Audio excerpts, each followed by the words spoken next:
மும்மொழி திட்டத்தை பற்றி தவறான செய்தியை தொடர்ந்து திராவிட முன்னேற்றக் கழகம் பொதுக்கூட்டங்களிலும் சட்டப்பேரவையிலும் சொல்லி வருவதை பாரதிய ஜனதா கட்சி தமிழ்நாட்டு பிரிவு தங்களுடைய வருத்தத்தையும் கண்டனத்தையும் தெரிவித்துக் கொள்ள கடமைப்பட்டிருக்கிறது.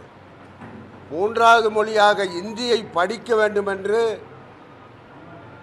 மத்திய அரசினுடைய பாரத பிரதமர் மோடி அவர்கள் எந்த நேரத்திலும் சொல்லவில்லை, கட்டாயப்படுத்தவில்லை. ஆனால்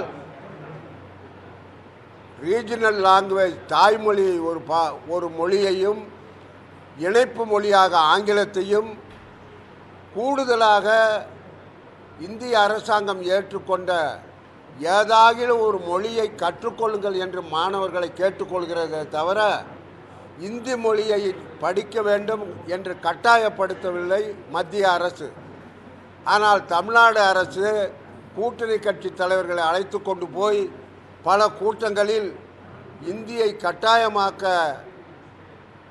மோடியினுடைய அரசு முயற்சி செய்கிறது என்ற தவறான செய்தியை தொடர்ந்து சொல்கின்ற திராவிட முன்னேற்றக் கழக கட்சியையும் திராவிட முன்னேற்றக் கழக அரசாங்கத்தையும் தமிழக பாரதிய ஜனதா கட்சி வன்மையாக கண்டிக்கிறது. நான்காவதாக நேற்றைக்கு ஒரு செய்தியை பரப்புகின்றார்கள். 9.6 அளவிற்கு இந்தியாவிலே வேறு எந்த மாநிலத்திலும் இல்லாத பொருளாதார வளர்ச்சி அடைந்ததாக முதலமைச்சரும் மற்ற அமைச்சர்களும் கூறி வருவதை என்னால் ஏற்றுக்கொள்ள முடியாது. 10% வளர்ச்சி பொருளாதார வளர்ச்சி பெற்றிருக்கின்ற நாடு என்று சொல்கின்ற முதல்வர் அவர்களே 10 லட்சம் கோடி ரூபாய் கடன் பெற்றதற்கான காரணம் என்ன? அந்த கடனுக்கு வட்டியும் செலுத்தாமல் அதிகமாக கடன் பெற்றிருக்கிறது. தமிழ்நாடு அரசு அதிகமாக ஊழல் செய்கிறது, அதிகமாக சட்ட ஒழுங்கு பிரச்சனையில் ஈடுபட்டிருக்கிறது. தமிழ்நாடு அரசு இதுதான் ஊழலில் பொய்யான தகவல் சொல்வதிலும் மக்களை திசை திருப்புவதிலும் எப்படியாகிலும் ஆட்சி கட்டிலை தக்க வைத்துக் கொள்வதற்காக எல்லா நாடகங்களையும் ஆடி வருகின்ற தமிழக அரசுக்கு தலைவர் அண்ணாமலை தலைமையில் இயங்குகின்ற தமிழக பாரதிய ஜனதா கட்சி தன்னுடைய கண்டனத்தை தெரிவித்துக் கொள்கிறது. இன்றைக்கு பாரத பிரதமர் ஏறத்தாழ 600 கோடி ரூபாய் அளவிலே செலவு செய்து பாம்பன் பாலம் திறக்க சென்றிருக்கின்றார்கள்.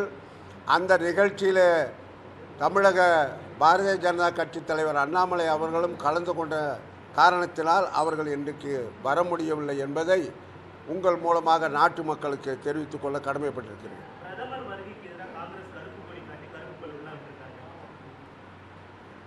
அவர் செல்வ பெருந்தகை எதுக்காக கருப்பு கொடி காட்டுறாரு அப்படிங்கிறத தெளிவாக சொல்லலை. கருப்பு கொடி காட்டுறேன்னு சொன்னாரே தவிர எந்த நோக்கத்திற்காக கருப்பு கொடி காட்டுறேன் அதை அனுமதித்திருந்தால் தமிழக காவல்துறை மாபெரும் தவறு செய்துவிட்டதாக நான் கருத்துக்கிறேன்.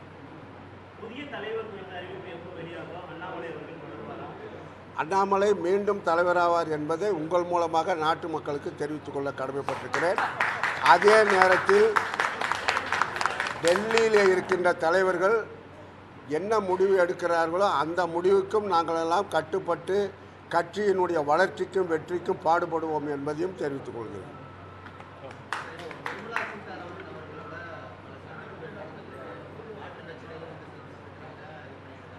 அவங்க மத்திய நிதித்துறை அமைச்சராக இருக்கிறார். யார் வேண்டுமானாலும் சந்திக்கலாம், யார் வேண்டுமானாலும் மனு கொடுக்கலாம். அது ஒரு பெரிய விஷயம் கிடையாது. எல்லோரையும் மதிக்கின்ற கட்சி பாரதிய ஜனதா கட்சி. செய்திகளை உடனுக்குடன் தெரிந்து கொள்ள உடனே சப்ஸ்கிரைப் பண்ணுங்க.